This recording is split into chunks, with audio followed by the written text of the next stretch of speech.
Okay, why am I wearing dark sunglasses, you ask? Well, it's very simple. Just as a man's eyes must adjust to the light when he's been in the dark, so too must a man's eyes adjust to the light after seeing Kip James in high definition. Anyway, on to the show.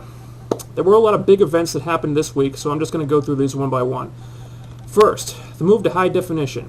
I don't see how this can be viewed as anything but a success for TNA. I think the transition to HD went about as seamlessly as they could have possibly hoped for, and that's saying something. If you think back to some months ago to when the WWE first made the move to high def, there were a lot of production glitches in that first HD Raw show. But I didn't see any here. I mean, they missed that one spot at the end of the Tag Team Gauntlet. That was the only one I noticed, so TNA had to have been happy with that. I like the new HD set. The new stage looks really good. The old one always reminded me a little too much of the old WCW Thunder set with that really cheap-looking doorway the wrestlers would come out of. This is a big improvement. Plus, something I was just thrilled with. You know what I saw in the crowd that I've been begging for a long time? Color. TNA finally got some color in the seating area, and regardless of what you or I may think of the WWE product, their shows are always really nice to look at. I mean, they have an aesthetic to them that's just terrific, and a lot of that has to do with how they light the crowd. There's always plenty of color in there.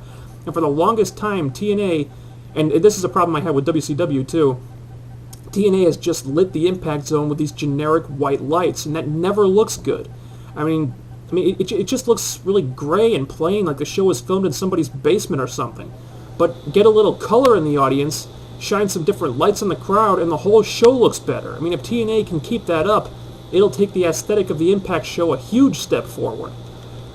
And some other technical issues were improved upon as well. The show finally has an actual band doing the Impact intro song, which is a lot better than that generic music they've been using forever.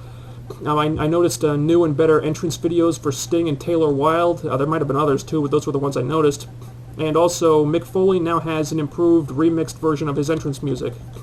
And some of those things might not seem like a big deal to you, but trust me, after a while, they start to add up.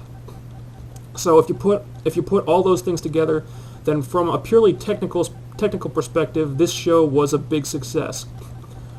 Next on the list, Booker T's Legends Championship title. I'll be honest, I had really low expectations for this thing. I was against them adding a new title in the first place, and I didn't like how they were planning to do it with Booker T just creating it, because if a wrestler just creates a belt on his own, then the belt isn't officially recognized by the company, which means the belt doesn't mean anything. But they managed to surprise me on this one, because when Christian Cage confronted Booker T, he basically said everything I was worried about. He tells Booker that it's a joke if he thinks he can just invent a new title that he didn't beat anyone for and expect it to mean something. And the fact that the writers had Christian Cage say this means that they were aware of the criticisms people were going to have about them introducing a new belt this way. I mean, and self-awareness is always a good thing to have in this business. And two big stars like Booker T and Christian Cage feuding over a new title will give that belt some credibility, unlike what the WWE did, making The Undertaker's girlfriend the first ever Divas champion instead of Natty, a member of the Hart family who could wrestle circles around any of the Divas on SmackDown combined. So, you know, I was not expecting this to work for me at all, but it did, at least so far. And number 3, Mick Foley's big announcement that he invested in the company and is now part owner of TNA. Did it live up to the hype? That depends on what you were expecting. I mean, if you've been watching pro wrestling for any length of time, then you know by now that these types of announcements never live up to the hype. But if you know that, and you know what to expect, then I think you were entertained by it. And yes, I know it's just an angle, and Mick Foley isn't really a part owner or anything, but I really did get the feeling that this could be a big catalyst for change in the TNA product, at least from a storyline perspective. And it got me really excited for next week. So in that sense, in my opinion, the announcement delivered. And number 4, the war for respect rages on. They've turned to the next chapter of this feud. Sting's ambiguousness is finally gone, and he's in full-blown heel mode, and I love how they did this. They made the transition work because it was a slow, organic process of Sting starting out as a guy who had a really solid argument, was making some very good points, and then over time, gradually becoming more self-righteous, more hypocritical, and then finally arriving at the place he's at now, a full-fledged heel aligned with 3 other full-fledged heels in a really cool new veteran heel faction. And best of all, the whole thing makes perfect sense because the writers took the time over months and months to set this up properly, laying the right groundwork, and now these 4 guys all have legitimate reasons and motivation for banding together. And I love that the next pay-per-view is Turning Point, because this whole thing started with Samoa Joe's promo about the selfish veterans at Turning Point '07, and now it's a year later, all the ducks are finally in a row, and this thing is ready to explode. But the final bullet point to cover tonight is the matches. Now, TNA advertised several big matches for this show, and they advertised that last week, and the problem is that they hyped these matches in such a way that they would have and should have meant something, but they didn't. And you know why? They were all too goddamn short.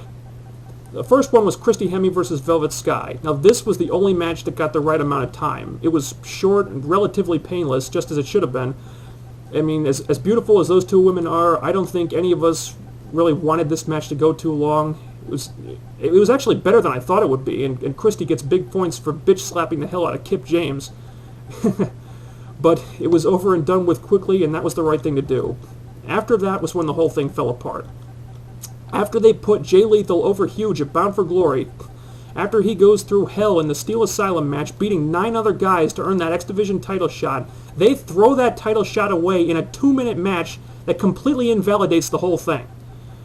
The Knockouts title match, same deal. With the history that Taylor Wilde and Awesome Kong have, this should have been a huge matchup that got at least 10 minutes. Instead, the video package was almost as long as the match. 3.5 minutes and it was over. Awesome Kong winning so quickly made the title change look meaningless, and it was an incredibly anticlimactic way for Taylor to lose the belt after they spent almost 5 straight months building her up. The big main event of Samoa Joe and AJ Styles versus Sting and Kevin Nash, 7 minutes this thing lasted. 7 minutes, and that's including the commercial break. That is inexcusable. The only match that got any decent time was the Tag Team Gauntlet, but that was definitely the weakest match out of those 4. So basically, what TNA did was hype up 4 matches for this show like they were a big deal, and then they treated them like they were all afterthoughts. So, once again, the effective time management issue is still a problem, and TNA could have freed up a good deal of time for these matches if they had just gotten rid of the stuff that didn't need to be there. Christy Hemme versus Velvet Sky could have easily been saved for next week. The backstage interview with Jeff Jarrett was pointless because he basically just repeated what Mick Foley said earlier. The Matt Morgan Abyss interview could have been shortened without really losing anything. The innumerable cross-the-line videos are completely redundant at this point.